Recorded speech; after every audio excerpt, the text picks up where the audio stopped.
जिस हिंदू ने नभ में जाकर नक्षत्रों को दी है पावन संज्ञा, जिसने हिमगिरि का वच्छ चीर भू को दी है पावन गंगा, जिसने सागर की छाती पर पाषाणों को तैराया है, हर वर्तमान की पीड़ा हर जिसने इतिहास बनाया है, जिसके आर्यों ने जय घोष किया कृणवंतो विश्वमार्यम का, जिसका गौरव कम कर न सकी रावण की स्वर्णमयी लंका, जिसके यज्ञों का एक हव्य 100 पुत्रों का जनक रहा, जिसके आंगन में भयाक्रांति धनपति बरसाता कनक रहा, जिसके पावन बलिष्ठ तन की रचना तन दे दधीचि ने की, राघव ने वन में भटक भटक जिस तन में प्राण प्रतिष्ठा की, जौहर कुंडों में कूद कूद सतियों ने जिसे दिया सत्व, गुरुओं गुरुपुत्रों ने जिसमें चिर बलिदानी भर दिया तत्व, वह शाश्वत हिंदू राष्ट्र क्या स्मरणीय मात्र रह जाएगा?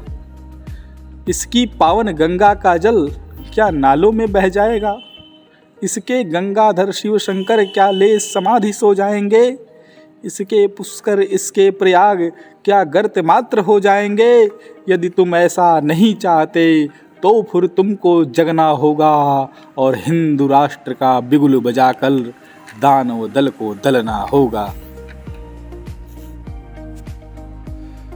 मैं शंकर का वह क्रोधानल कर सकता जगती छार छार, डमरू की वह प्रलय ध्वनि हूँ जिसमें नचता भीषण संहार, रणचंडी की अतृप्त प्यास मैं दुर्गा का उन्मत्त हास, मैं यम की प्रलयंकर पुकार जलते मरघट का धुआंधार, फिर अंतरतम की ज्वाला से जगती में आग लगा दूं मैं, यदि धधक उठे जल थर अंबर जड़ चेतन तो कैसा विस्मय, हिंदू तन मन हिंदू जीवन रग रग हिंदू मेरा परिचय, रग रग हिंदू मेरा परिचय।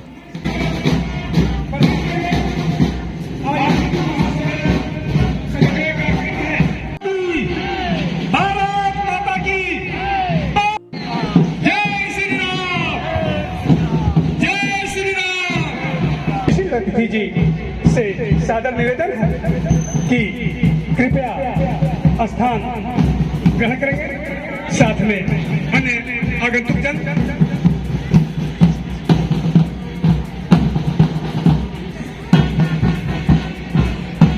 से अपना स्थान ग्रहण करेंगे। हमारे बीच पहुंच चुके हैं। अब प्रस्तुत है हमारे सांस्कृतिक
हमें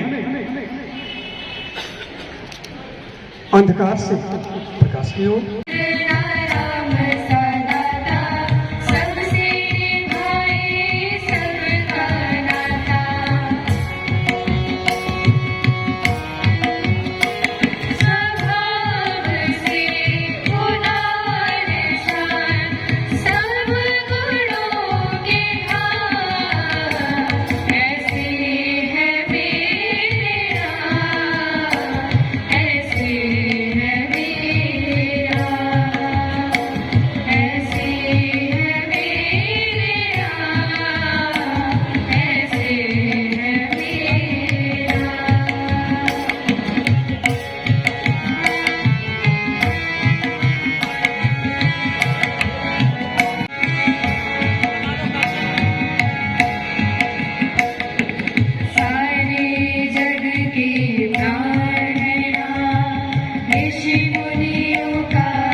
संतान थी। मैं अहिल्याबाई होलकर, एक साधारण से ब्राह्मण परिवार की पुत्री जो सदैव भगवान शिव की आराधना किया करती थी। मेरी माँ मुझसे सदैव कहती थी कि बेटी कर्म ऐसे करो कि संसार तुझे सदैव याद रखे। समय ने मुझे वही अवसर दिया, मेरा विवाह हुआ। मैंने सोचा कि जीवन थोड़ा सुखमय होगा, परंतु किस्मत ने तलवार की धार पर चलना सिखा दिया। एक युद्ध में पति भी न रहे और ससुर का भी निधन हो गया। दुश्मन दरवाजे पर खड़े थे और लोगों ने कहना शुरू किया कि अब राज्य टूट जाएगा, अंधकार में डूब जाएगा, क्योंकि एक औरत राज्य करेगी। परंतु मैंने कहा कि एक औरत नहीं, एक माँ राज्य करेगी जो आंसू भी बहा सकती है और समय आने पर तलवार भी उठा सकती है। जो आंसू भी बहा सकती है और समय आने पर तलवार भी उठा सकती है। औरत रोने के लिए नहीं, वो रचने के लिए जन्मी है, वो रचने के लिए जन्मी है। नारी हूँ मैं पर कमजोर नहीं, तूफानों से डरी नहीं। जहाँ अन्याय दिखा वहीं खड़ी हुई, अपने लोगों के लिए कभी झुकी नहीं, अपने लोगों के लिए कभी झुकी नहीं। मैंने राज्य संभाला, न किसी को भूखा सोने दिया, न किसी के साथ अन्याय होने दिया। न किसी को भूखा सोने दिया, न किसी के साथ अन्याय होने दिया। जहाँ जहाँ भगवान का नाम था वहाँ वहाँ मैंने मंदिर, घाट और धर्मशालाएं बनवाई। सड़कों, कुओं और तालाबों से माड़वा को स्वर्ग बना दिया। अंत में मैं अहिल्याबाई होलकर का संपूर्ण जीवन एक छोटे से कविता के माध्यम से प्रस्तुत करूंगी कि धन्यवाद मालवा का समझो या कह दो ये तो होना था। धन्यवाद मालवा का समझो या कह दो ये तो होना था।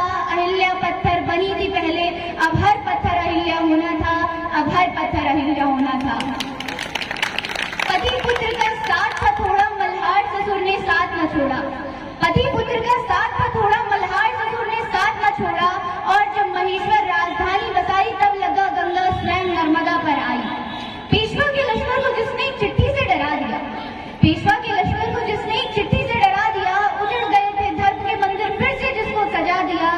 जिसने अपनी सारी दौलत सदा जनता पर बारी है।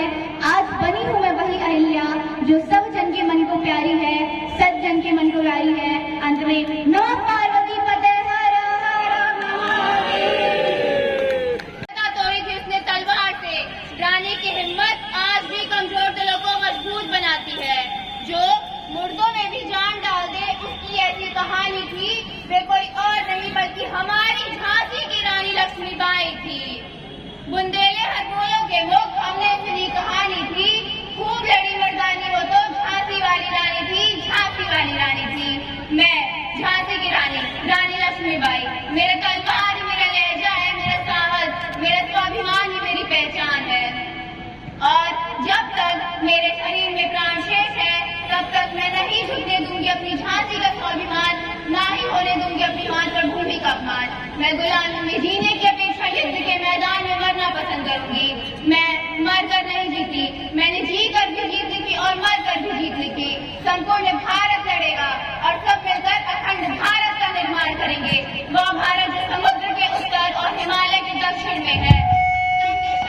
देशम हिंदुस्तानम प्रचक्षते, जहाँ होंगे अपने लोग, अपना राज्य, अपना वर्ण। मैं अपनी झांसी नहीं दूंगी। धरती पर गूंजा न कर, विश्वास था उसके रग रग में, देश से बढ़कर कुछ न कर। रण में बादल ऊपर चढ़कर तलवारें जब चमकी धूप में, रानी निकली शेरनी बनकर, मौत बिहारी उसके रूप में, मौत बिहारी उसके रूप में। जहाँ अन्याय मिलेगा वहाँ मनुष्य की आंखें जलेगी। मैं रानी लक्ष्मीबाई, मैंने हार को नहीं समय को चुनौती दी थी। मैंने इतिहास में लिखा, इतिहास को एक नया अर्थ दिया। लड़ाई युद्ध नहीं मेरा कर्तव्य था। हर हर महादेव। Margaret Elizabeth Nobel.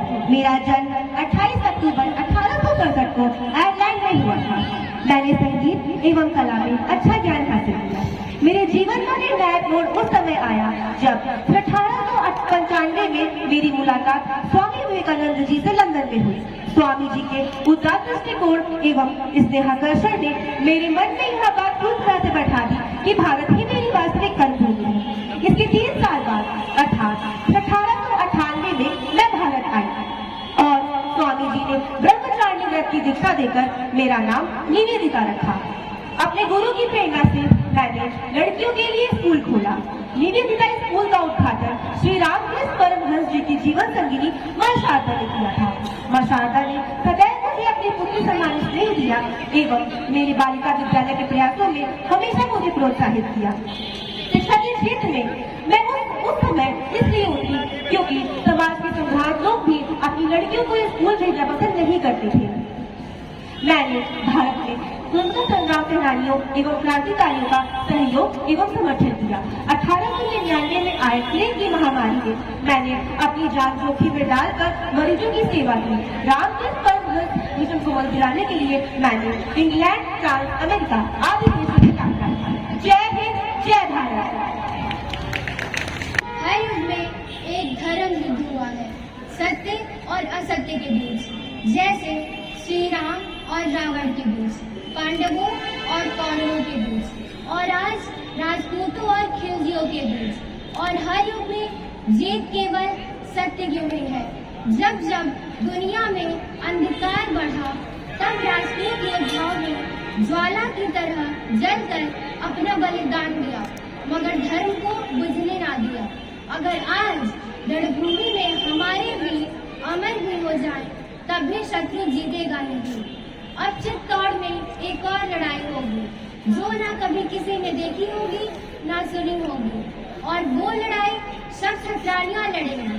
हमारा शत्रु भी देखेगा कि राजपूत वीरांगनाएं वेदना को वीरता में कैसे बदलती है, और उसे यह भी ज्ञात हो जाएगा कि राजपूती कंगन में उतनी ही ताकत होती है जितनी कि राजपूती तलवार में, जिससे अग्नि को साक्षी मानकर हम जीने और मरने का वचन लिया है।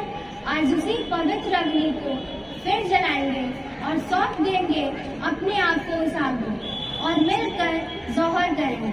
और यही अलाउद्दीन खिलजी की सबसे बड़ी हार होगी। जय भवानी, जय भवानी, जय भवानी।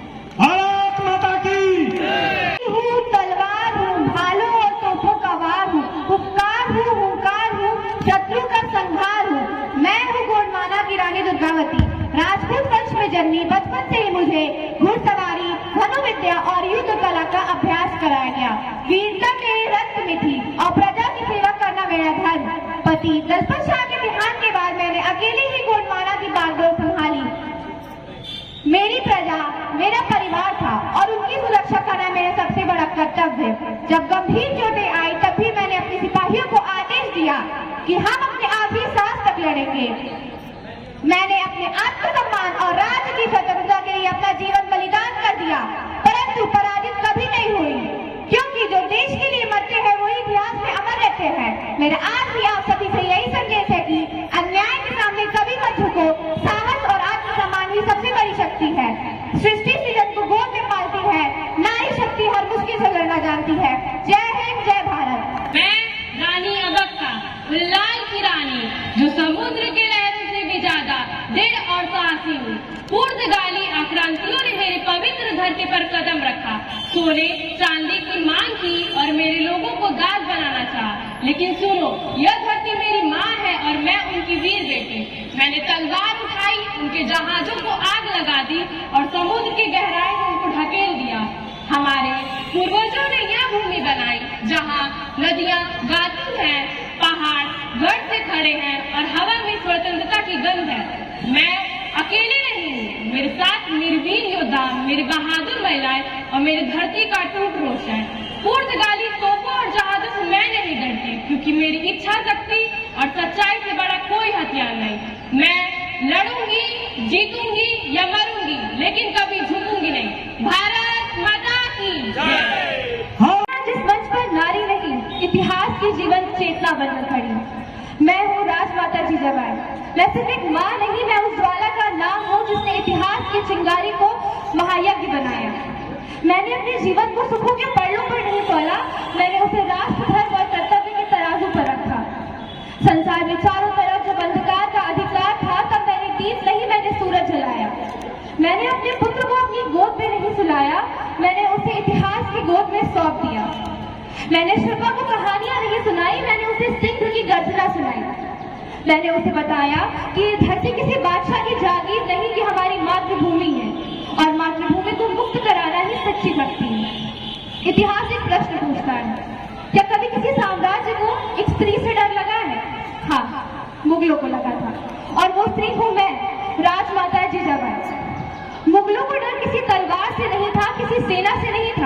उन्हें डर था एक माँ की सोच से। उन्हें लगता था कि ये राज्य ताकत से चलता है, पर मैं जानती हूँ कि राज्य संस्कारों से बनता है। ये स्वराज कोई दान नहीं था, ये मेरे त्याग का परिणाम था। मैंने अपनी रातें चिंता में काटी, मैंने अपने आंसुओं को पत्थर बनाया और उन्हीं पत्थरों पर खड़ा हुआ ये मराठा साम्राज्य। आज जब भी इतिहास बोलता है तो मुगलों की शक्ति नहीं, जिजाबाई का साहस पूछता है। क्योंकि याद रखो, शिवा का शरीर योद्धा था पर उसकी आत्मा जिजाबाई थी। नारी नहीं थी मैं, शक्ति की परिभाषा थी। नारी नहीं थी मैं, शक्ति की परिभाषा थी। स्वराज की नींव नहीं, भविष्य की आशा थी। जिसके शब्द बने शस्त्र, संस्कार बने कवच। जिसके शब्द बने शस्त्र, संस्कार बने कवच। मैं जिजाबाई इतिहास की भाषा थी, इतिहास की भाषा थी। जय हिंद, जय भारत। जोरदार ताली का स्वागत बहनों का। रणचंडी की अतृप्त प्यास, मैं दुर्गा का उन्नत हास, मैं यम की प्रलयंकर पुकार, जलते मरघट का धुआंधार, फिर अंतर तम की ज्वाला से जलती में आग लगा दूं मैं। यदि धड़क उठे जल अंबर, जड़ चेतन को कैसा विस्मय। हिंदू तन मन हिंदू जीवन, रग रग हिंदू मेरा परिचय, रग रग हिंदू मेरा परिचय। इस हिंदू सम्मेलन के प्रांगण में आगमन हुआ है। शायद मुझे जो परिचय कराने का दायित्व मिला है, एक सूर्य के सामने दीपक जलाने जैसा काम मेरा है। आपके हम सबके बीच में ऐसे महान अपने अतिथियों का आगमन हुआ है जिनका परिचय करना आवश्यक लगता है। आज के अपने इस कार्यक्रम के आदरणीय अध्यक्ष डॉक्टर धनीराम मौर्य जी, आप प्राचार्य बीडीएस डीपी जी कॉलेज चौरी चौरा में आप हैं। आपका बहुत ही पुराना मेरा संशोधन के नाते संपर्क, आज मैं अचानक देखा हूं तो मुझे लगा कि धनीराम जी तो मेरे मित्रों में से हैं। जैसा नाम वैसे ही आपका गुण भी है। आपका स्वागत कर रहे हैं प्रसिद्ध समाज सेवी श्री दिलीप जी।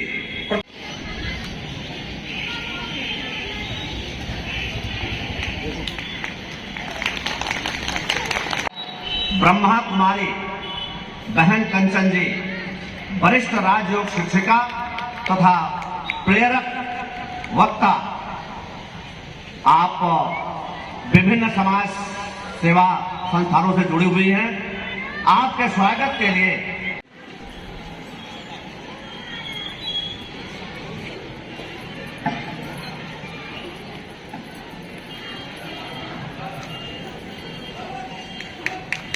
जोरदार तालियों के साथ स्वागत करेंगे। अंगवस्त्र भेंट कर आगमन अपने इस मंदिर परिसर में हुआ है। अयोध्या धाम से चलकर श्री श्री 1008 श्रीमंत महामंडलेश्वर स्वामी डॉक्टर महेश योगी जी महाराज जी, आपका आगमन हुआ है। आप सिद्धपीठ हनुमानगढ़ी अयोध्या धाम के महंत भी हैं तथा दिव्य भारत सेवा संस्थान के संस्थापक भी हैं। भारत योग एसोसिएशन और हिंदू सनातन धर्म बोर्ड के आप राष्ट्रीय अध्यक्ष हैं। 14 वर्ष की अवस्था में घर त्याग कर आप 7 विषयों से परास्नातक हैं, एमफिल हैं, पीएचडी। आप असिस्टेंट प्रोफेसर अवध विश्वविद्यालय एवं पूर्व डायरेक्टर योग विभाग मेवाड़ विश्वविद्यालय राजस्थान में रहे हैं। आपके नाम कई विश्व रिकॉर्ड हैं जिनको गिनाना बहुत ही मुश्किल है, लेकिन उसमें से कुछ मैं आपके सामने वो बता रहा हूं। सरयू नदी में 7 घंटों में 13,100 डुबकी लगाने का आपका विश्व रिकॉर्ड है। 1 मिनट में 21 बार सूर्य नमस्कार करने का आपका रिकॉर्ड है।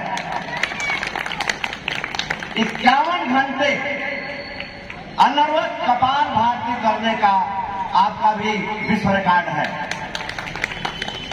सिर शासन ने 7 घंटे कपाल भाती करने का भी आपका विश्व रिकॉर्ड है। चित्रकला में 11,000 चित्रों का सृजन आपने स्वयं किया है। इतनी बड़ी महान विभूति आज हमारे इस मंदिर बस्ती के हिंदू सम्मेलन में उपस्थित हैं। हम सब जो भी यहाँ श्रोता बंधु हैं, भगनी माताएं हैं, हम सब धन्य हैं कि इतने महान मुख्य अतिथि का आपके इस परिसर में आगमन हुआ है। करतल ध्वनि से पूज्य महाराज जी का स्वागत करेंगे। बोलिए भारत माता की, भारत माता की। धरती धन्य हुई।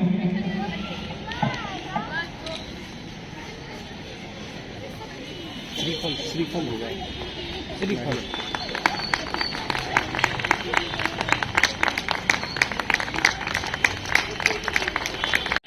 भूमिका व प्रस्ताविकी का निर्वहन कर रहे हैं हमारे माननीय सह विभाग संचालक श्री आत्मा सिंह जी।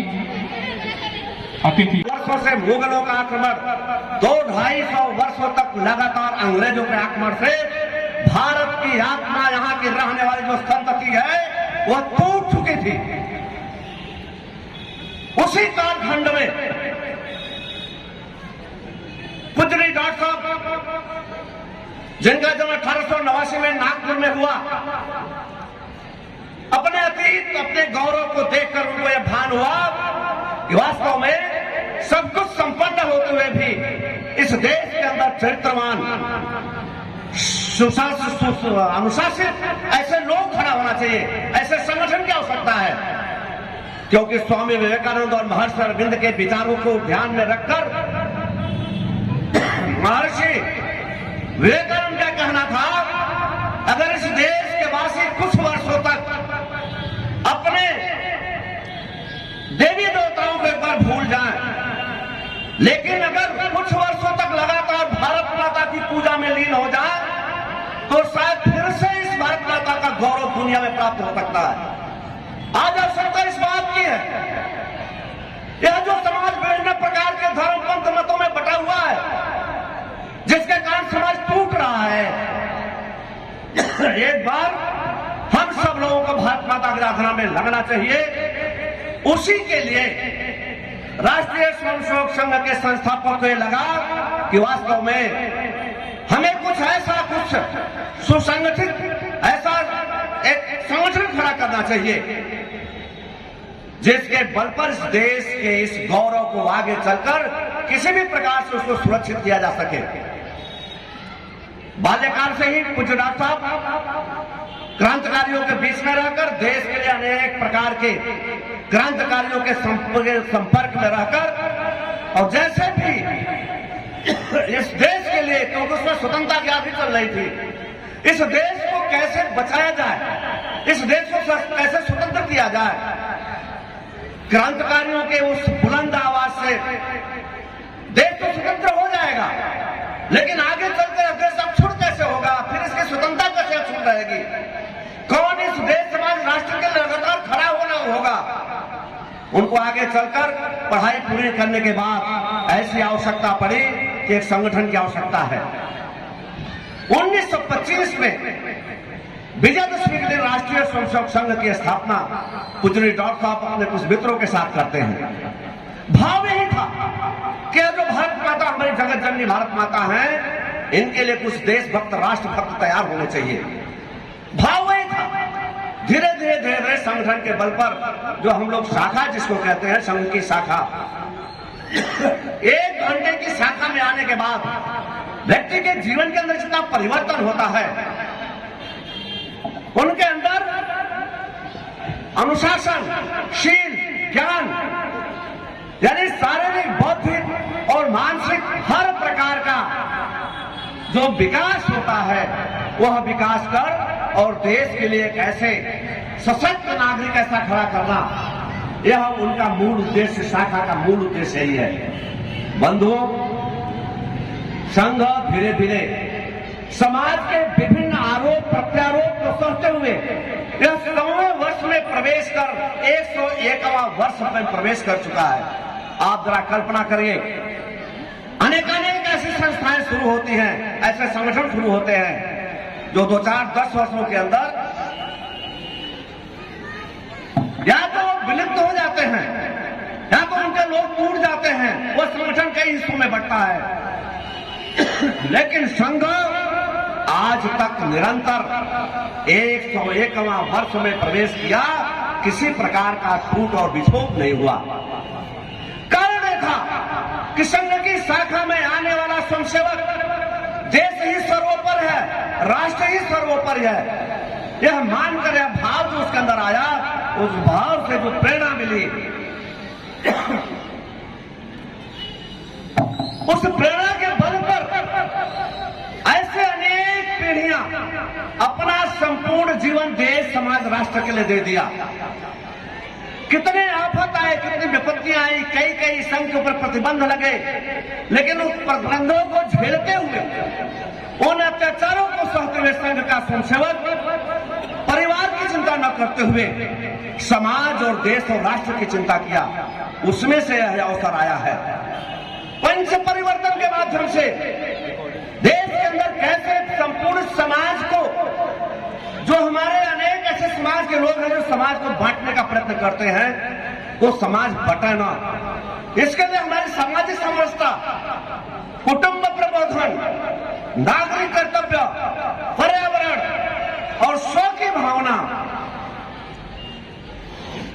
कैसे स्व की भावना लोगों के अंदर जगाया जाए। पंच परिवर्तन के माध्यम से समाज को एकजुट करने का जो प्रयत्न है राष्ट्रीय स्वयंसेवक संघ का, वह पूरे वर्ष भर बंद हो। लगातार कार्यक्रमों के माध्यम से एक वर्ष से सारे कार्यक्रम चल रहे हैं। उसी में से यह एक हमारा जो हिंदू सम्मेलन है, अभी हमने विगत कुछ दिनों के पहले स्वयंसेवकों का एकत्रीकरण किया था। पूरे देश में कार्यक्रम चल रहा है। अभी हमारा हिंदू सम्मेलन चलेगा, इसके बाद युवा सम्मेलन है। अनेक ऐसे 7-8 कार्यक्रमों के माध्यम से पूरे वर्ष कार्यक्रम चल रहे हैं। इस प्रकार राष्ट्रीय स्वयंसेवक संघ अनुरक्त अपनी इस यात्रा को पूरी करते हुए आज अपने बीच में हम सब लोग जो आए हैं। ओम शांति।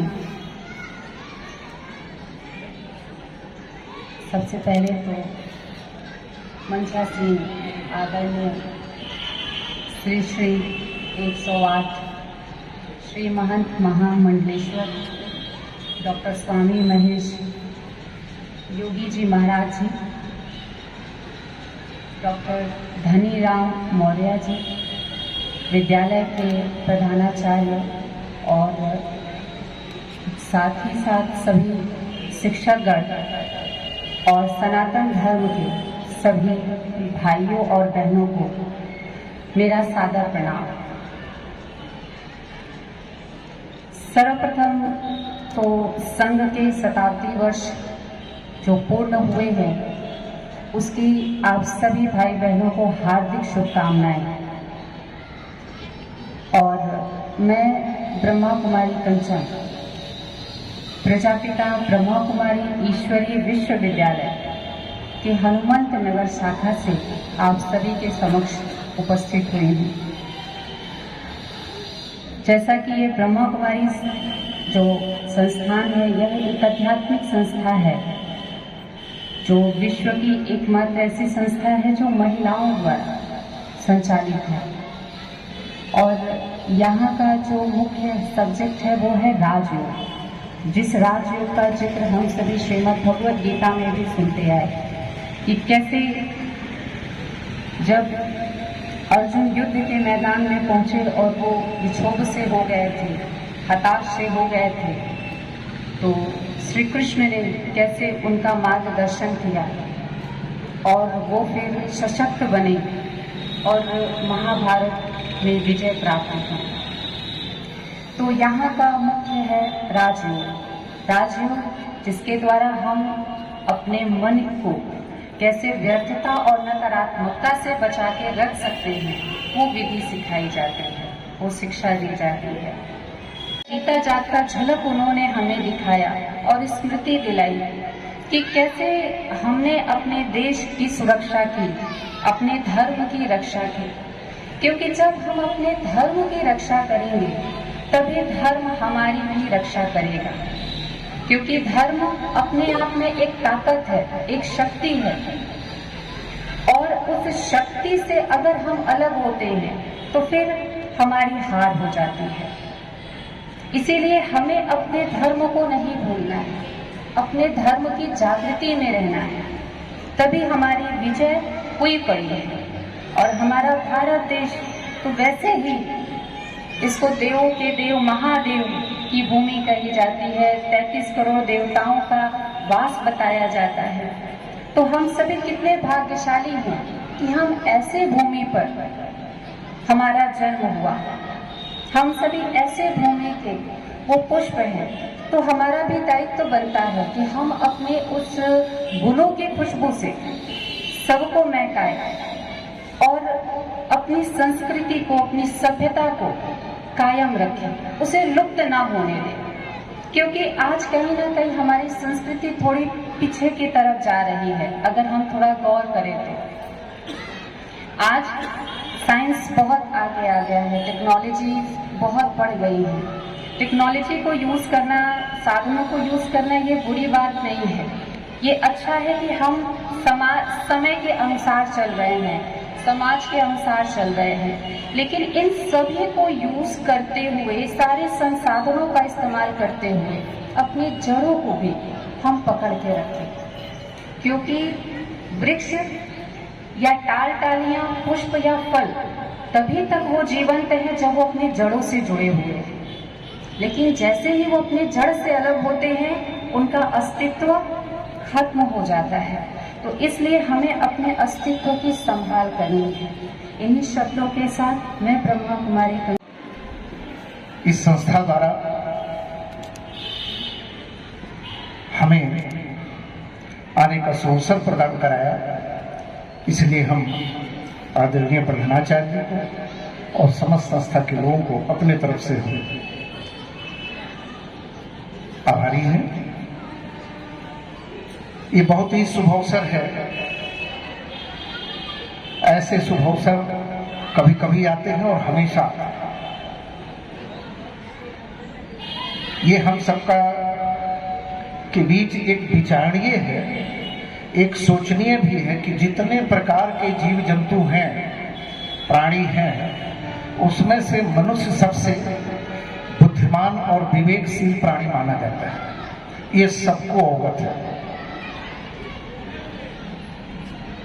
इतना विवेकशील और विद्वान होने के बावजूद भी ये हम लोगों के लिए विचारणीय है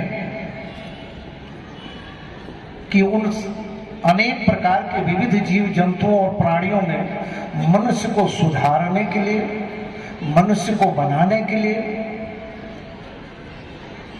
बचपन से लेके वृद्धावस्था तक, जन्म से लेकर मृत्यु तक अनेक प्रकार की संस्थाएं, विद्यालय, कॉलेज, आध्यात्मिक संस्थाएं स्थापित हैं और लगातार लगी हुई हैं। ये हम लोगों के लिए विशेष विचारणीय है कि इतना सब कुछ होने के बावजूद भी लगता है कि अभी हम सुधरे नहीं हैं। जिस संस्कृति सबकी एक चिरंतन फूल रगों में हिंदू है। संस्कृति सबकी एक चिरंतन फूल रगों में हिंदू है। विराट सागर समाज अपना हम सब इसके बिंदु है। संस्कृति सबकी एक चिरंतन फूल रगों में हिंदू है। राम कृष्ण गौतम की धरती, महावीर का ज्ञान यहाँ।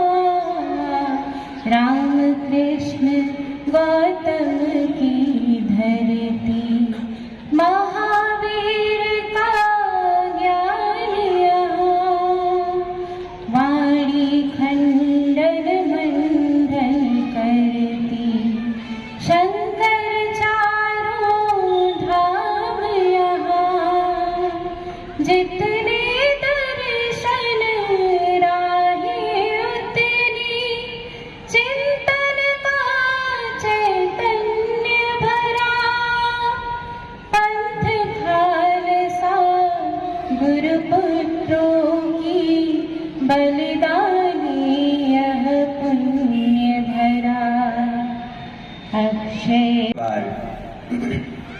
आप सभी अपने दोनों वरद हस्त को ऊपर करें और संकल्प की मुट्ठिका को बांधें और मेरे साथ बोलेंगे,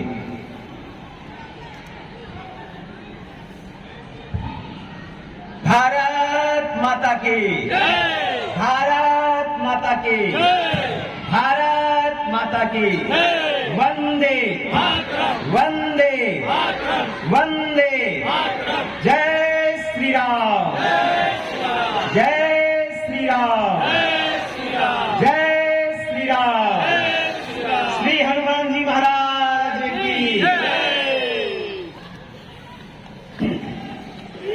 आज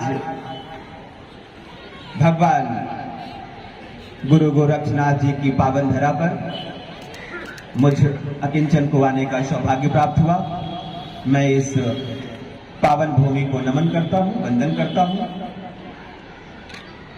ज्ञान के इस पावन मंदिर में मां शारदे के आंचल में भगवती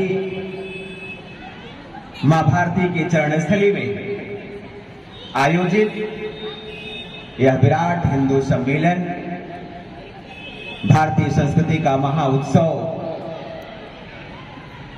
इस महनीय मंच पर उपस्थित हमारे आज के सम्माननीय अध्यक्ष महोदय, ब्रह्म कुमारी ईश्वरीय विश्वविद्यालय गोरखपुर शाखा में एक अद्भुत ज्योति जगा रही हमारी आदरणीय बहन, आप सभी का अभिनंदन। और इस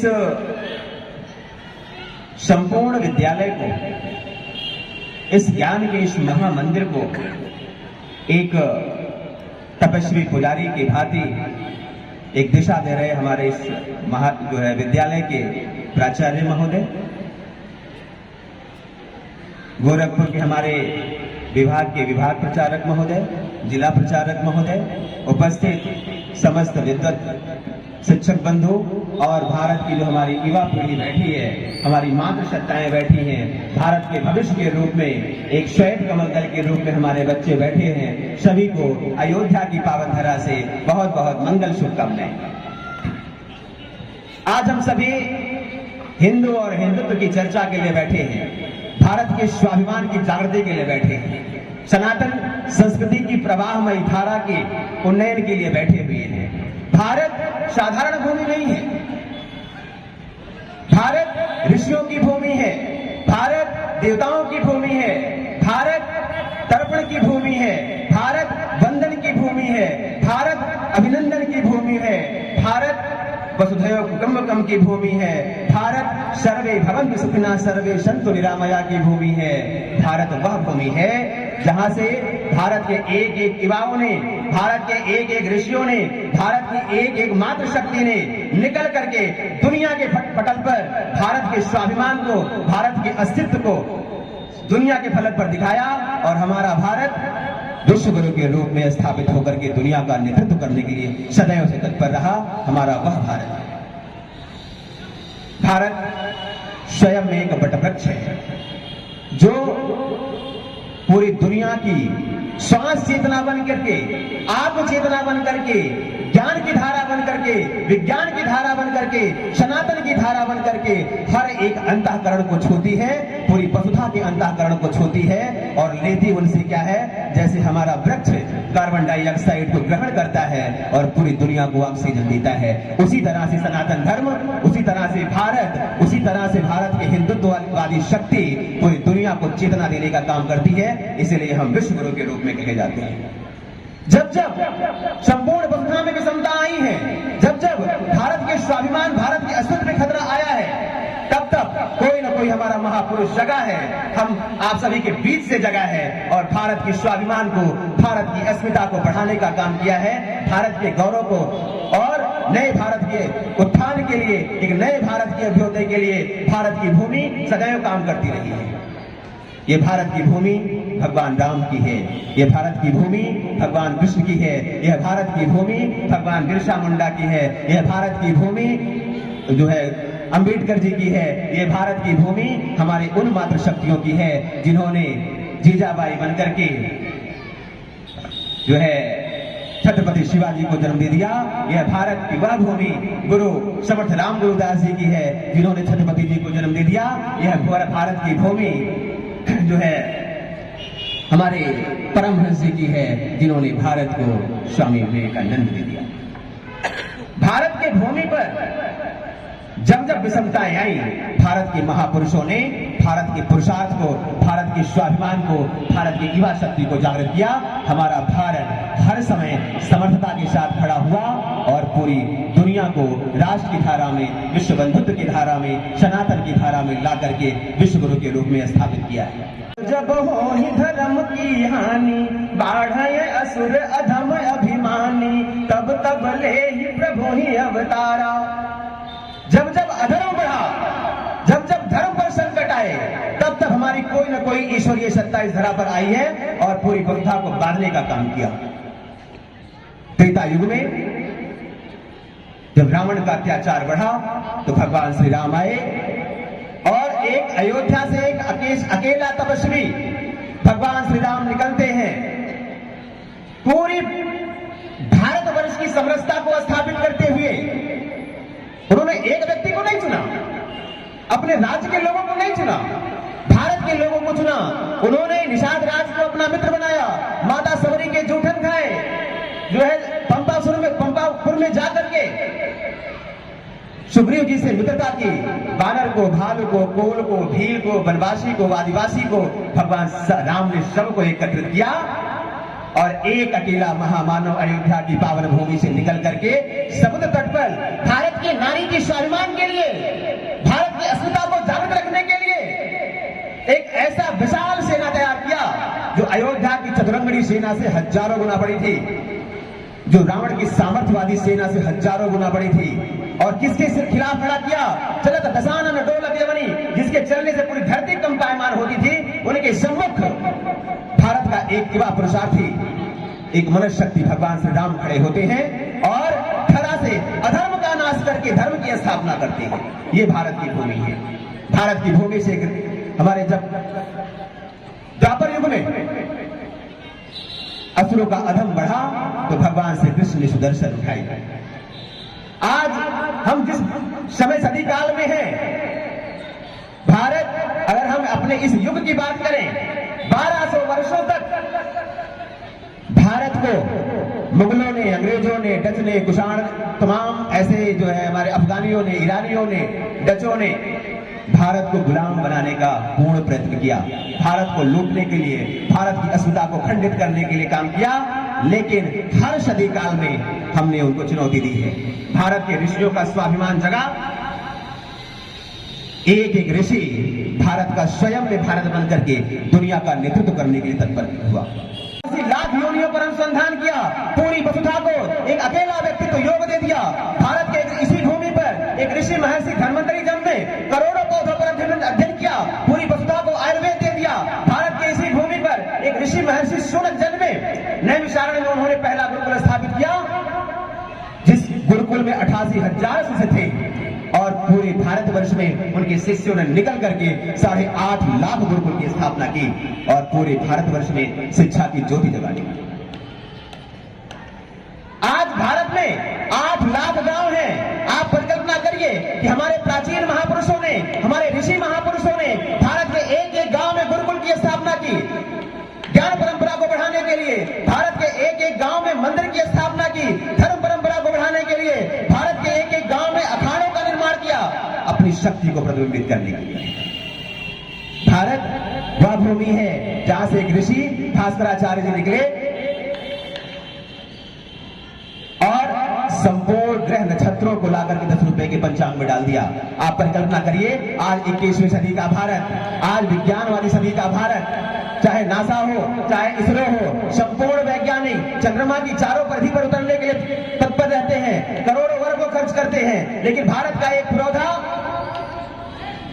यम नियम एटो प्लेटो बुध शुक्र चंद्रमा बृहस्पति सबकी संपूर्ण गणना को लाकर के 10 रुपए के पंचांग में डाल देता है। ये भारत की शक्ति है। भारत का एक युवा सन्यासी बाल्यकाल से ही निकल करके भारत के चारों दिशाओं की परिक्रमा करते हैं भगवान शंकराचार्य। चारों दिशाओं में धर्मपीठ की स्थापना करके हमारे भारत का एक पुरोधा सन्यासी पूरी वसुधा पे सनातन धर्म को प्रतिबिंबित कर देता है। भारत का एक युवा ऋषि ज्ञान परंपरा को बढ़ावा देने के लिए एक धूल खेलते हुए बालक को उठाता है और उन्हें चंद्रगुप्त बना करके संपूर्ण भारत, अखंड भारत का स्वामी बना देता है। भारत का एक युवा सन्यासी जब स्वामी विवेकानंद बनकर के शिकागो में पहुंचते हैं, संपूर्ण वसुधा को वसुधैव में बांधने का ताकत रखते हैं। ये भारत की अस्मिता है, ये भारत का स्वाभिमान है, ये भारत का गौरव है, ये हमारी सनातन संस्कृति है, ये हमारी हिंदुत्ववादी संस्कृति है जो संपूर्ण वसुधा को जोड़ने का कार्य करती है। अगर हम अपने इतिहास को उठा करके देखें, जब भारत हमारा मुगलों से परेशान होना शुरू कर दिया, मुगल आक्रांता भारत की अस्मिता को क्षति पहुंचाना शुरू कर दिए, उस समय हमारे भारत के एक ऋषि का स्वाभिमान जगा और मुगल सल्तनत में खड़े होकर के पूज्य गोस्वामी जी ने हनुमान चालीसा लिखी और एक बार हनुमान चालीसा का वाचन किया, पूरी मुगल सल्तनत का सत्यानाश हुआ। भारत जब अंग्रेजों के द्वारा पीड़ित हुआ, एक छोटी सी कंपनी ईस्ट इंडिया भारत में आई और हमारे एक दूसरे राजाओं को आपस में लड़ाना शुरू किया, हमारे एक दूसरे भाई को आपस में लड़ाना शुरू किया। उन्होंने अपनी संस्कृति का बीजारोपण करना शुरू किया, भारतीय अस्मिता को खंडित करना शुरू कर दिया, हिंदुत्व को खंडित करना शुरू कर दिया। और जब हमारे घर में हमारे ही बहन माताओं की अस्मिता लुटने लगी, हमारे माताओं का स्वाभिमान खंडित होने लगा, हमारी बहन बेटियां अपने घर में कुचली जाने लगी, तब भारत के युवाओं का स्वाभिमान जगा और हमने पंथ, मजहब, समुदाय सब कुछ त्याग करके एक भारतवासी बनकर के, एक हिंदुत्ववादी विचारधारा को लेकर के, एक सनातन की विचारधारा को लेकर के हमने हाथ में तिरंगा उठाया, हमने हाथ में भगवा ध्वज उठाया और भारत का एक एक नागरिक बसंती चोला पहन करके निकल पड़ा और हमने भारत को आजाद करा लिया। ये हमारा भारत का शब्द। बोले भारत माता की। और हर समय जब हमने टोलियां बनाई, हमने संगठन बनाया, हमारे संगठन के सम्मुख कोई खड़ा नहीं हो सका, लेकिन उसके लिए हर एक को आगे आना पड़ा। जब अंग्रेजों के अत्याचार से भारत पीड़ित होने लगा, भारत के एक बालक यही पास की भूमि से मंगल पांडे ने एक बीड़ा उठाई, एक क्रांति का बिगुल फूंका और उनके सामने भारतीयों की हजारों की संख्या चल पड़ी। हमारे जो क्रांतिकारी सैनिक थे, जब अंग्रेजों के द्वारा उनको बेड़ियां पहना दी गई, भारत के एक युवा क्रांतिकारी सुभाष चंद्र बोस जी का स्वाभिमान जगा और उन्होंने भारत में नहीं अनेकों देशों में जाकर के सारे उन कैदी हिंदुत्ववादी लोगों के स्वाभिमान को जगाया और उन कैदियों ने मिलकर के हिंद फौज की स्थापना की, भारत के स्वाभिमान को प्रतिबिंबित किया। और इसी तरह से आज के 100 वर्ष पहले भारत के एक युवा सन्यासी पूज्य हेडगेवार जी का स्वाभिमान जगा। उन्होंने संघ की स्थापना की। उन्होंने बताया जनमानस को कि संघे शक्ति कलयुगे। अगर हम संगठन से काम करते हैं तो उसका लाभ आज 100 वर्षों से पूर्ण बीजारोपण हुई शक्ति हमारे सामने प्रतिबिंबित हुई। आज हम संगठन की शक्ति में आकर के 370 को मुक्त करा दिया। कश्मीर में जहां हमारे भाई बहनों पर, हमारे हिंदूवादी भाई बहनों पर अत्याचार होता था, उनको मुक्त कराया। आज इसी संगठन की शक्ति ने 1200 वर्षों की गुलामी के बाद भारत की संप्रभुता जो हमारे ऋषियों ने, हमारे पूर्वजों ने अपने अंतर चेतना में भारतीय संस्कृति के, हिंदुत्व के स्वाभिमान को जीवित रखा। 1200 वर्षों से प्रताड़ित होने के बाद भारत के स्वाभिमान को खंडित नहीं होने दिया, भारत की गौरव गाथा को खंडित नहीं होने दिया, हिंदुत्व विचारधारा को खंडित नहीं होने दिया, भारतीय संस्कृति पर आंच नहीं आने दी। उन्हीं महापुरुषों के बदौलत आज हमने 12 वर्षों के बाद अपने संगठन की शक्ति से अयोध्या में भव्य श्री राम मंदिर का निर्माण किया है। परम स्नेही एक तपस्वी माता ने एक तिनका उठा लिया और एक सती नारी के एक तिनका के सम्मुख रावण का चंद्रहास गिर गया। ये भारत का स्वाभिमान है। लेकिन ये स्वाभिमान जागृत कब होता है कि जब हमारी माताएं पति पर आंच आने से पहले उनके पीछे मां सीता बनकर के नंगे पांव निकल पड़ती हैं। हमारी मातृशक्ति वह शक्ति है जो हमेशा से अपने बालकों के अंदर ऐसा पुरुषार्थ भरा है। तो एक एक बालक स्वयं में भारत बनकर के इस वसुंधरा के उन्नयन के लिए खड़ा हो पड़ा। माता जीजाबाई ने एक बालक में स्वाभिमान भरा और छत्रपति शिवाजी ने मुगलों से, मराठों से दांत खट्टे कर दिए। भारत का एक बालक महाराणा प्रताप बनकर के निकले, खास की रोटियां खाई, लेकिन भारत की अस्मिता पर आंच नहीं आने दिया। उन्होंने जंगल में रह करके जनजातियों को, हमारे भाई बहनों को, भील भाई बहनों को, कोल भाई, सबको इकट्ठा किया, एक समर्थशाली सेना बनाया और मुगलों के दांत खट्टे कर दिए। तो जब जब भारत की अस्मिता पर आंच आई है, भारत के महापुरुषों ने, भारत की युवा शक्ति ने भारत को नई चेतना देने का काम किया है। भारत जब सनातन की धारा में रहा है, भारत जब ऋषियों के सानिध्य में था, तो भारत में केवल ध्रुव, प्रहलाद, एकलव्य, अभिमन्यु ने जन्म लिया और भारत की अस्मिता और भारत के स्वाभिमान की रक्षा के। लेकिन दुर्भाग्य का विषय है कि जब हमने अपनी ऋषि परंपरा से विमुख होने का कार्य किया, जब हमने अपनी सनातन की परंपरा से विमुख होने का कार्य किया, तो हमने पश्चिमी सभ्यता को आत्मसात करना शुरू कर दिया। मैं आज की युवा पीढ़ी से बताना चाहता हूं, आज की मातृशक्ति से बताना चाहता हूं कि आज सनातन की ज्योति जलाने वाला एक ऐसा केंद्र हमारा ये सरस्वती शिशु मंदिर भी है। परिकल्पना करिए, जब हम गुरुकुल में थे तो हमारे घर में ध्रुव, प्रहलाद, एकलव्य, अभिमन्यु पैदा होते थे। आज कि हमारी युवा पीढ़ी मैकाले की शिक्षा पद्धति से भी बहुत जुड़ गई है। दुर्भाग्य का विषय है। आप परिकल्पना करिए कि सनातन की धारा में आकर के आप भगवान रामकृष्ण प्रभुता को देखिए, जिन्होंने कहा कि प्रातः काल उठ कर रघुनाथा, मातु पिता गुरु नाम ही माथा। माता पिता और गुरु की ऊर्जा को लेना ये हमारी संस्कृति है। गोस्वामी जी ने हनुमान जी के लिए कहा कि श्री गुरु चरण सरोज रज निज मन मुकुर सुधारी, बरनौ रघुबर विमल जसु जोदायक फलचारी। माता पिता गुरु की चरणों की वंदना करने से हमारी सोच का 4 गुना मिल जाता है। लेकिन आज की तो हमारी पीढ़ी है, आज घर में बच्चा पैदा होता है, माता पिता चले जाते हैं ड्यूटी करने, बालक को एक आया पालती है। हम कौन सा संस्कार दे रहे हैं अपने बच्चों को? थोड़ा सा बच्चा हमारा बड़ा हो जाता है, माता पिता उसे कॉन्वेंट में डाल देते हैं, हॉस्टल में डाल देते हैं। आप परिकल्पना करिए, हमारी संस्कृति ने घर को प्रथम मंदिर बताया, हमारी संस्कृति ने घर को प्रथम पाठशाला बताया, हमारी संस्कृति ने माता पिता को प्रथम गुरु बताया, और हमने अपने बच्चे को एक अनाथालय में डाल दिया, एक कॉन्वेंट में डाल दिया। कॉन्वेंट क्या है? कॉन्वेंट पाश्चात्य संस्कृति का एक ऐसा विद्यालय है, एक ऐसा अनाथालय है जहां वहां पति पत्नी में कोई हमारे यहाँ 7 धर्मों की बात कही जाती, वहां ऐसी कोई वार्ताएं नहीं होती। बालक वहां अनाथ होता है। उन ऐसे अनाथ बालकों के लिए उन लोगों ने शिक्षा पद्धति के लिए एक कॉन्वेंट बनाया, जिसमें अनाथ आश्रम की तरह से बच्चे रखे जाते हैं। जब एक कॉन्वेंट विद्यालय में एक बालक आपका अनाथ बच्चों की तरह से जाएगा, उसे नकली मादर फादर पालेंगे, वही बच्चा 18 साल तक उनकी संस्कृति को आत्मसात करके तो वापस लौटेगा और आपको भी अनाथालय में डाल देगा।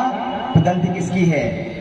ये सोच लीजिए, ये हमारी माताओं की गलती है, हमारे पिताओं। इसी सोच को लेकर के हमारे पूज्य गुरु गोलोलकर जी ने, हमारे पूज्य नाना देशमुख जी ने भारतीय संस्कृति में एक नई चेतना को जागृत करने के लिए गोरखपुर की इस पावन धरा पर 1952-53 ईस्वी में एक ऐसे सरस्वती शिशु मंदिर विद्यालय का निर्माण किया, जिसके आंचल में आप बैठे हैं और यहां से सनातन की एक नई किरण प्रतिबिंबित हुई। आज पूरे भारतवर्ष में 33,000 हमारे सरस्वती शिशु विद्या मंदिर जैसे गुरुकुल भारत की युवा पीढ़ी को एक नई दिशा देने का काम कर रहे हैं। ये भारत का स्वाभिमान है। आप परिकल्पना करिए कि भारत का एक एक युवा सन्यासी, भारत का एक एक महापुरुष, भारत का एक एक युवा अगर संकल्प लेता है तो वह संकल्प हमारी राष्ट्र चेतना बन जाती है, वह संकल्प हमारी विश्व बंधुत्व की बात बन जाती है। और हर सदी में, हर धारा में, हर काल में आकर के हम एक नए कालखंड का निर्माण करते हैं। ये भारत की संस्कृति है, ये भारत की अस्मिता है। बनाते हैं जब जब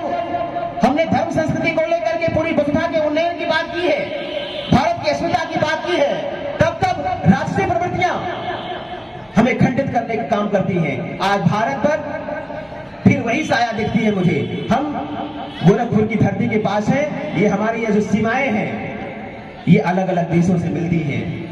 आज भारत की अस्मिता को खंडित करने के लिए, भारत के हिंदुत्ववादी विचारधारा को खंडित करने के लिए, सनातनी पद्धति को खंडित करने के लिए हमारे साथ आए दिन व्यभिचारियों के षड्यंत्र होते हैं। हमारे साथ बांग्लादेशी घुसपैठियों के षड्यंत्र होते हैं। हमारे घर को तबाह करने के लिए हर एक घर में षड्यंत्रकारी नीतियां लाई जाती हैं। हम बात करते हैं सर्वे भवन्तु सुखिनः सर्वे सन्तु निरामया की। हमारा इतिहास क्या है?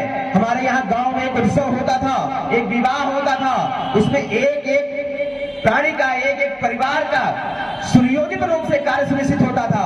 बच्चा घर में पैदा होता था, एक माता हमारे चतुर्वर्ण से आ जाती थी उनकी सेवा करने के लिए। घर में हमारी शादियां होती थी, दधी खिलाने एक ग्वाल माता आ जाती थी, सुहाग देने के लिए एक धोबन माता आ जाती है, सर पे ताज उठाने के लिए एक घरकार माता आ जाती है, अगर गांठ बांधने के लिए एक नाई माता आ जाती है, पूजन कराने के लिए एक ब्राह्मणी माता आ जाती है। हमने हर परिवार को एक परिवार के रूप में माना, हमने इसी को वसुधैव का नाम दिया, हमने इसी को कुटुंब का नाम दिया, और कुटुंब में रह करके हमने पूरे घर की संरचना को सुनिश्चित किया, हमने पूरे गांव की संरचना को सुनिश्चित किया, हमने पूरे राष्ट्र की संरचना को सुनिश्चित किया, और पूरे विश्व को परिवार मान करके हमने वसुधैव की बात करी। ये भारत की भूमि है। लेकिन कुछ विधर्मियों को हमारी संप्रभुता, हमारा कुटुंब, हमारी सनातन संस्कृति शोभा नहीं देती, तो हमेशा काली नेमी बन करके आखिर इसमें विद्रोह करने का कारण बनते हैं। आज घुसपैठी बांग्लादेशियों की यही स्थिति है। मैं चाहता हूं,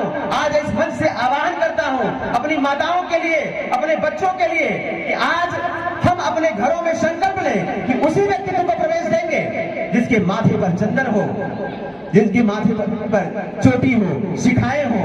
इसके होने के बाद भी हम सुनिश्चित करें कि ये हमारे सनातनी परिवार का है, ये हमारे हिंदुत्ववादी विचारधारा का है। ऐसे लोगों घर में प्रवेश करें। आप परिकल्पना करिए, उनके जो जिनके उनका क्षेत्र है, उनके क्षेत्र में आप प्रवेश नहीं कर सकते हैं। आप उनके बॉर्डर में जाएंगे, 100 लोग खड़े मिलेंगे, हमारे घर में वो घुस जाते हैं। आज स्थिति ऐसी हो गई है कि हमारे घर में परिवार चला जाता है नौकरी करने के लिए, माताएं घर में बैठी हैं। मैं आपसे आग्रह करता हूं, आपने मोबाइल उठाया, गूगल फोन उठाया और आपने काम क्या किया? घर में चूल्हा खराब है, आपने एक व्यक्ति को गूगल से आमंत्रित कर लिया। वो कौन है ये आपकी जानकारी होनी चाहिए। आपके घर में सब्जी लेकर के आ रहा है व्यक्ति, वो कौन है ये आपकी जानकारी होना चाहिए। आपके घर में ट्यूबवेल खराब हो गया, नल खराब हो गया, आपने किसी को गूगल से बुला लिया, वो कौन आ रहा है आपके घर में, ये सुनिश्चित होना चाहिए। क्योंकि अगर एक अलग परिवार का व्यक्ति जो हमारे साथ विखंडन पैदा करने वाला है, अगर वो आपके किचन तक पहुंच रहा है, आपके वो ड्राइंग रूम तक पहुंच रहा है, तो आपकी अस्मिता खंडित होने का कार्य हो सकता है। इसलिए मैं चाहता हूं कि जो हमारी विचारधारा का नाम हो उसे कार्य नहीं समझे, उसे अपनी परिधि में प्रवेश न दें। और पूरी वसुधा देखने लगी है। हम वह वटवृक्ष हैं जो हर सदी काल में बैठ करके दुनिया का नेतृत्व करने के लिए तत्पर हो सकते हैं। हमारे अंदर ऋषियों की जीन है, हमारे अंदर देवताओं की शक्ति है, क्योंकि भारत की भूमि पर और कोई दूसरा जन्म नहीं लेता। या तो ऋषि जन्म लेते हैं या तो देवता लेते हैं। भारत साधारण भूमि नहीं है। भारत किसी के द्वारा जन्म नहीं लिया है। भारत का कोई पिता नहीं है। भारत वह भूमि है जो प्रकृति प्रदत्त है, जिसकी संरचना स्वयं प्रकृति करती है, जिसकी संरचना स्वयं परमात्मा करता हो, वह भारत है।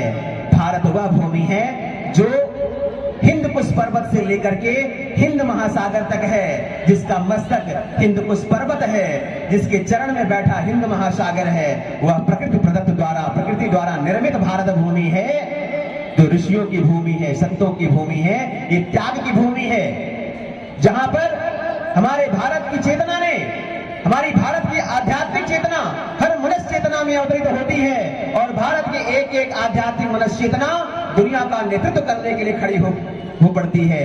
भारत सनातन की भूमि है। सनातन का कोई पिता नहीं है। सनातन वह भूमि है जो ब्रह्म शक्ति की, ब्रह्म चेतना की केंद्र बिंदु है, जो ब्रह्म चेतना की हृदय स्थली है, वह सनातन है। सनातन सारे मंद पदार्थ समुदाय हो सकते हैं, सबके पिता हो सकते हैं, लेकिन सनातन ब्रह्म की संरचना है, जहां पर हर चेतना स्वयं में दुनिया का नेतृत्व करने के लिए तत्पर हो पाती है। हमारी मातृशक्ति, अभी आपने दिव्य मंचन देखा, एक हमारी माता का स्वाभिमान जगा, माता अहिल्याबाई का। उन्होंने धर्म संस्कृति को प्रसार करने के लिए पूरे भारतवर्ष में हजारों हजार मंदिरों का निर्माण किया। आप परिकल्पना करिए, एक मां जिनके पति न हो, जिनका परिवार छूट जाए, जिनका भूखंड अधिपत्य खत्म हो जाए, वह मां शक्ति अपने अंदर संकल्प ले लेती है और उन्होंने धर्म संस्कृति को जागृत करने के लिए हजारों मंदिरों का निर्माण किया। हमारे पूज्य गुरु समर्थ दास जी, जिन्होंने भारत की सीमाओं को सुनिश्चित करने के लिए हजारों मठों मंदिरों का निर्माण किया, भारत की संप्रभुता को बचाने का कार्य किया। हमारी माता लक्ष्मीबाई ने अंग्रेजों के खिलाफ एक अभियान छेड़ा और अपने झांसी पर आंच नहीं आने दी। ये भारत का स्वाभिमान है। जब हमारे अयोध्या से एक माता निकली, राम भगवान श्री राम ने किया, कोल को जोड़ा, भील को जोड़ा, मल्लाह को जोड़ा, सबको जोड़ा और सबको एक मंच में लाकर के काम किया है। इस विचारधारा को हमारे संघ परिवार ने जोड़ा। हर एक पंथ मजहब समुदाय को, सबको सनातन की धारा में ला करके वसुधैव की बात कर रहा है, सनातन की बात कर रहा है, हिंदुत्व की बात कर रहा है। तो हमें हर सदी काल में हम अपने पंच परिवर्तन में वृक्षारोपण की बात कर रहे हैं, पर्यावरण संरक्षण की बात कर रहे हैं। अरे हमें अपने महापुरुषों से सीखने की आवश्यकता है। जहां जहां से हमारी सभ्यता सुनिश्चित हुई, जहां जहां से हमारी संस्कृति सुनिश्चित हुई, जहां जहां से हमने राष्ट्र के उत्थान करने का नींव डाला है, उन सब का संरक्षण किया है। हमने दुनिया में सबसे अधिक ऑक्सीजन देने वाला हमारा वृक्ष है, हमने उसे अपना आराध्य मान लिया। दुनिया का भरण पोषण करने वाली हमारी माता गंगा है, हमने उन्हें मां मान लिया। हमने इस भूमि को, जिस पे हमारे कदम पड़ते हैं, हमने उन्हें भारत मां मान लिया। हमने इस तरह से अपनी संस्कृति का, अपने पर्यावरण का, जल का, भूमि का, वायु का संरक्षण किया है। ये हमारी सभ्यता है। हम कुटुंब की बात करते हैं। आप परिकल्पना करिए कि आज दुर्भाग्य का विषय है, कभी हमारा परिवार, ये भारत पूरी वसुधा कुटुंब मानने की बात करता है, लेकिन मैं आज हर परिवार से आग्रह करता हूं कि घर में 4 लोग बैठे हैं, चारों मोबाइल लेकर के अलग अलग दिशाओं में हैं। उनकी संस्कार तब सुनिश्चित होगी जब गुरुकुल परंपरा की तरह से एक गुरु के नीचे 40 विद्यार्थी बैठेंगे। मैं यही चाहता हूं कि घर का हर गार्जियन ये सुनिश्चित करे और 1 घंटे कम से कम अपने पूरे परिवार के साथ बैठे, उनके साथ वार्ता करें, उनके सुख और दुख को जाने, उनकी शक्ति को जाने, अपने बालक के शौर्य को जाने, अपने बालक की सामर्थ्य को जाने और उस चेतना शक्ति पर उस बालक को कार्य करने के लिए, उस स्किल पे काम करने के लिए शुरू करे। तो हर घर में एक बालक पुरुषार्थी होगा, हर घर में एक बालक ऐसा प्रभावशाली होगा। और एक और आग्रह करता हूं कि जिस तरह से हम अपने घर और परिवार को चलाने के लिए, अपने कुटुंब को चलाने के लिए, हम घर के एक युवा को चाहते हैं कि हमारा एक युवा ऐसा पुरुषार्थी हो जो नौकरी करे, बिजनेस करे, व्यापार करे, जिससे पूरे घर की सुरक्षा सुनिश्चित हो सके। तो मैं इस मंच से आग्रह करता हूं कि भारत आपका है, हिंदू आप हैं, सनातन संस्कृति को आपको हमेशा अपनी चेतना में जीवांत रखना है। क्योंकि जब धर्म नहीं होगा तो हम क्या कर सकते हैं? जब हमारी विचारधारा मर जाएगी तो हमारा क्या होगा? जब हमारा राष्ट्र अचेतन शक्ति में खो करके विषम स्थितियों में होगा तो हम अपने घरों में बैठ करके अपनी कमाई हुई 2 वक्त की रोटी नहीं खा सकते। इसलिए मैं चाहता हूं कि हर परिवार से आग्रह करता हूं, जैसे हमारा संघ परिवार हर घरों से एक स्वयं सेवक तैयार कर रहा है, मैं हर परिवार से आग्रह करता हूं कि अपने घरों में एक ऐसे बालक को भी जन्म दीजिए, एक ऐसे बालक का भी संरक्षण करिए, पोषण करिए कि वो हर समय, हर सदी काल में, हर क्षण अपने स्वाभिमान को लेकर के मां भारती के स्वाभिमान पर आंच न आए, उसके लिए भी तत्पर रहे। हर गांव में मैं चाहता हूं कि एक टोलियां बने, हर घर से एक युवा उसमें सम्मिलित हो, हर नगर में एक टोलियां बने, उसमें हर एक युवा सम्मिलित हो और वो हिंदुत्व की धारा के लिए, सनातन की धारा के लिए, भारतीय संस्कृति के स्वाभिमान के लिए, मां भारती की रक्षा के लिए, भारत के व्यक्तित्व की रक्षा के लिए, सनातन संस्कृति की रक्षा के लिए हमेशा तत्पर हो।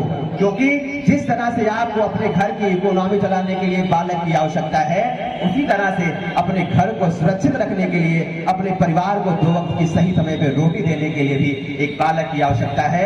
तो ऐसी बालक को आप अपने घरों में सुनिश्चित कराएं, उनकी एक टोलियां बने और वो व्यापक स्तर पर जब भी हिंदुत्व में खतरा आए, जब भी मां भारती के चरणों में कोई समस्या आए, तो वो सभी सदैव तत्पर होकर के इसका निराकरण करें। मैं ऐसी कल्पना करता हूं। तो निश्चित तौर पर जो ये हमारा आज पूरे भारतवर्ष में हिंदू सम्मेलन आयोजित हो रहा है, ये हमारी खोई हुई अस्मिता को, हमारे नए दिव्यतम जीवन को प्रतिबिंबित करने के लिए है, क्योंकि भारत साधारण भूमि नहीं है। मैं बार बार कहता हूं, ये देवों की भूमि है, ये ऋषियों की भूमि है। यहाँ से एक एक युवा चेतना निकल करके पूरे राष्ट्र का नेतृत्व करने के लिए तत्पर होता है।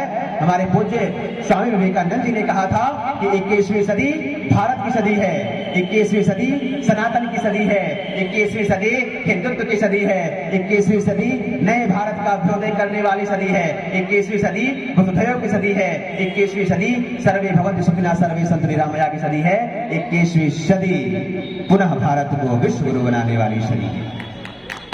और की वाहक है हम, नियति ने इस सदी में हमको चुना है। और हमने जब अपने स्वाभिमान को जगाया, अपने पूर्वजों की अस्मिता पर वापस हम लौटे, तो हमने राम जन्मभूमि को पा लिया, हमने भगवान विश्वनाथ की भूमि को पा लिया, हमने 370 खत्म किया है।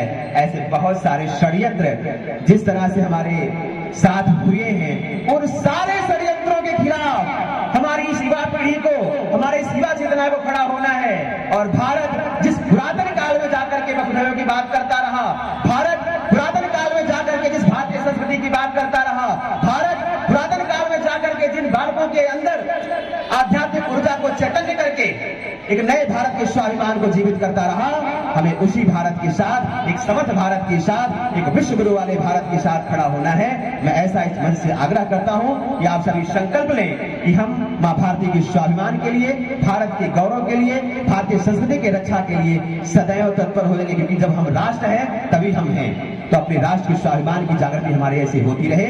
और आने वाला जो हमारा कल है, जिस तरह से हमारे महापुरुषों ने, हमारे ऋषियों ने विश्व गुरु भारत दे दिया, हमारे महापुरुषों ने आजाद भारत दे दिया, आज नियति ने यह जिम्मेदारी सौंपी है कि हम आने वाला कल, आने वाला भारत अपने युवा पीढ़ी को कैसा लेके जाने वाले हैं।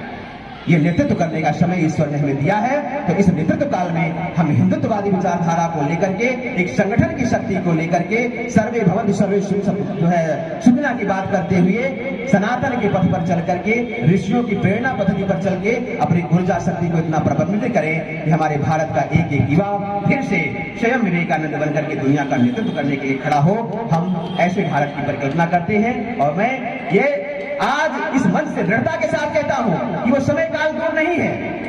हम 21वीं सदी के धारा में हैं। आज के 10 वर्षों के बाद जिस भारत का आप सूर्योदय देखेंगे, उस भारत का मैं देखना चाहता हूं कि भारत अब पश्चिमी सभ्यता से विमुख हो। जब जब हमने उगते हुए सूरज को प्रणाम किया है, जब तक हमने उगते हुए सूरज की वंदना की है, उगते हुए सूर्य की तपस्या की है, तब तक दुनिया ने हमें प्रणाम किया है। हम उगते हुए सूर्य को प्रणाम करने वाली सभ्यता के द्योतक हैं। हम उगते हुए सूर्य वाली सनातन परंपरा के द्योतक हैं। लेकिन जब यही सूर्य, जब हमारे भगवान सूर्य पश्चिम में पहुंच जाते हैं, तो वो अस्त होते हैं, और अस्त होते हुए सूर्य को धरा प्रणाम नहीं करते। तो मैं इसलिए कहता हूं कि आप भारत की भूमि पर हैं। भारत ने आपको उदित सूर्य को प्रणाम करने का सौभाग्य प्रदान किया है। भारत ने आपके अंदर उदित होते हुए सूर्य की आभा को, सूर्य के सौर को भरा है। भारत ने उदित होते हुए सूर्य की शौर्यवंशी गाथा को गाने का इतिहास भरा है आपने। तो मैं चाहता हूं कि आपके अंदर भगवान सूर्य की वो ऊर्जा, भगवान सूर्य का वो तत्व, भगवान सूर्य का वो पुरुषार्थ ऐसे प्रतिबिंबित हो कि 24 घंटा प्रकाशमान होकर के इस धारा के, इस धरा के, इस वसुधैव के नेतृत्व करने के लिए, इस वसुधा का नेतृत्व करने के लिए तत्पर हो। क्योंकि जब भगवान सूर्य पश्चिमी सभ्यता में पहुंचते हैं, पश्चिम की धारा में पहुंचते हैं, तो वह अस्त होने का समय है। तो मैं चाहता हूं, इस मंच से आह्वान करता हूं कि आप पश्चिमी सभ्यता का त्याग करें, पश्चिमी शिक्षा पद्धति का त्याग करें, और भारतीय संस्कृति में धारा में आकर के उगते हुए भी ईश्वरी को प्रणाम करते अपने बच्चों को सरस्वती विद्या मंदिर में ला करके जो है विद्यालयों में उनको अध्ययन कराएं और अपने पुरातन संस्कृति को, पुरातन सभ्यता को, पुरातन संस्कारों को जीवित करके पुनः एक नए भारत का अभ्युदय करें, ऐसी मंगल कामना करता हूं। एक बार पुनः आप सभी अपने दोनों वरद हस्त को ऊपर उठाएंगे और मेरे साथ बोलेंगे, भारत माता की, भारत माता की, भारत माता की, वंदे वंदे वंदे, जय श्री राम, जय श्री राम, श्री हनुमान जी महाराज की, श्री हनुमान जी महाराज की। बहुत बहुत धन्यवाद। जय हिंद। व्यक्तित्व से हमारा यह मंच हिंदू सम्मेलन का सारगर्भित हो उठा है।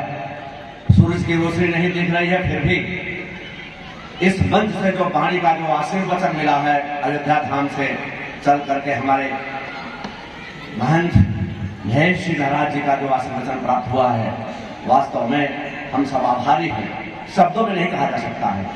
वैसे ही आदरणीय अध्यक्ष जी भी काफी कुछ हम लोगों को बताया है। बहन कंचन जी ने भी, जो ब्रह्मा कुमारी संस्था से संचालित हैं, उन्होंने भी हमें कुछ सीख दिया है। इस हिंदू सम्मेलन में हम सब आभारी हैं, इस मातृशक्ति का और अपने बंधुओं का, जिन्होंने इतने विपरीत मौसम में भी और धैर्यपूर्वक इस मंच का सम्मान किया है। मंच से जो उद्घोषित वाक्य हैं उनको आपने सुना है। साथ ही हिंदू सम्मेलन को आयोजित करने वाले हमारे जो इस मंदिर बस्ती के शाखा की जो टोली है, उन टोली के समस्त सदस्यों को बहुत बहुत धन्यवाद, जो विगत एक सप्ताह से हर घरों में भारत माता का चित्र इस हिंदू सम्मेलन के सूचना के माध्यम से और ओम का चित्र हिंदू संगठित इस प्रकार का एक संदेश हर घरों में लेकर गए हैं। इस प्रकार हमको यह जो प्रांगण उपस्थित कराए हैं, हमारे इस विद्यालय के प्रमुख समिति के बंधुओं को भी बहुत बहुत धन्यवाद, क्योंकि धन्यवाद एक औपचारिकता है। अब मैं पुनः एक बार अपने पूज्य महंत जी का आशीर्वचन के प्रति पुनः आभार ज्ञापित करते हुए इस मंच से इस कार्यक्रम की आरती के लिए सभी लोग अपने स्थान पर खड़े होंगे। भारत माता की आरती होगी।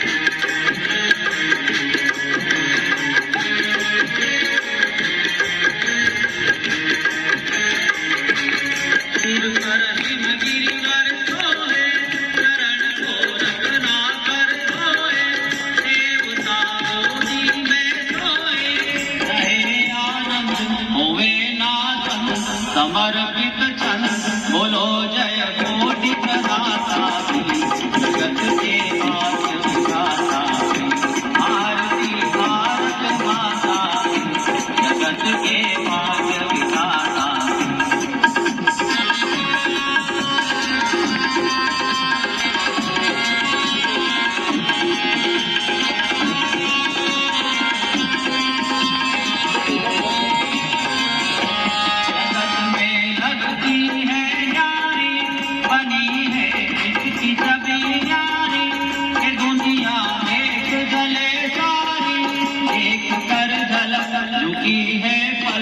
बड़ी है पावर से जहाँ जगत के भाग्य विधाता आरती भारत माता जगत के भाग्य विधाता।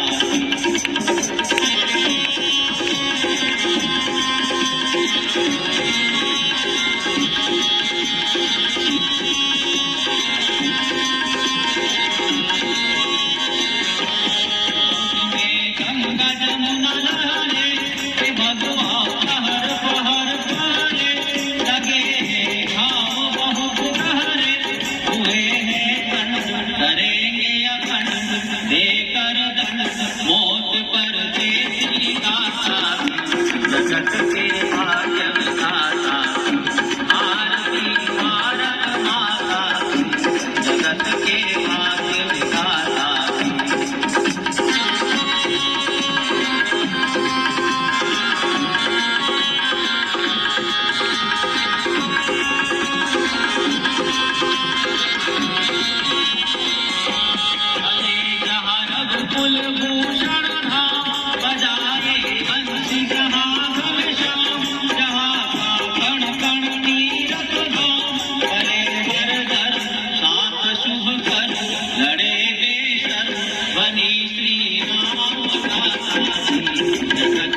शपथ की माता की जगत के भाग्य विधाता आरती भारत माता की जगत के भाग्य। आज हम सब यहाँ हिंदू सम्मेलन के इस पावन अवसर पर एकत्रित हुए हैं। यह केवल एक सभा ही नहीं, एक नारे लगाने का मंच ही नहीं, यह केवल एक औपचारिक आयोजन है। यह सम्मेलन हमारे अस्तित्व, हमारी अस्मिता, हमारे आत्मसम्मान व हमारे आत्म जागरण का प्रतीक है। परंतु हिंदू सम्मेलन की आवश्यकता ही क्यों? ऐसा हमारे वर्तमान, हमारे अतीत व हमारे भविष्य की गहराई से जुड़ा हुआ है। साथियों, हिंदू धर्म विश्व का सबसे प्राचीन जीवन दर्शन है। यह धर्म ही नहीं बल्कि धर्म के साथ कर्म, ज्ञान और भक्ति का समन्वय है। जहाँ एक ओर वेद हमें ज्ञान देते हैं, उपनिषद आत्मबोध कराते हैं, गीता कर्म योग सिखाती है, रामायण व महाभारत जैसे ग्रंथ हमें मर्यादा व कर्तव्यों का पाठ पढ़ाते हैं। हिंदू संस्कृति ने मानवता को सिखाया सर्वे भवन्तु सुखिनः वसुधैव कुटुंबकम। परंतु साथियों, आज हमें आत्ममंथन करना होगा। क्या हम स्वयं इस महान विरासत के प्रति जागरूक हैं? क्या हमारी नई पीढ़ी अपने इतिहास को जानती है? क्या हमें गर्व के साथ यह कहने में संकोच नहीं होता कि हम हिंदू हैं? आज के समय में हमारी संस्कृति, परंपराएं और आस्थाएं अनेक प्रकार की चुनौतियों से घिरी हुई हैं।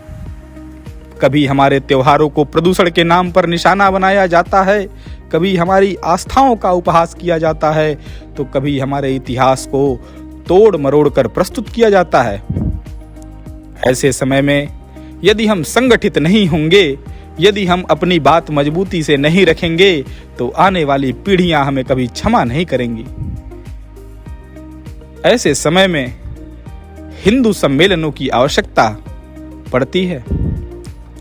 इस सम्मेलन से हमें यह समझ में आता है कि हम अलग अलग पंथ, संप्रदाय, जाति या क्षेत्रों से तो हो सकते हैं, लेकिन हमारी आत्मा एक है, हमारी संस्कृति एक है और हमारा राष्ट्र एक है। यह सम्मेलन समाज में फैली उस भ्रांति को तोड़ता है कि हिंदू समाज बटा हुआ है। हिंदू सम्मेलन का उद्देश्य है संगठन, समरसता और सशक्तिकरण।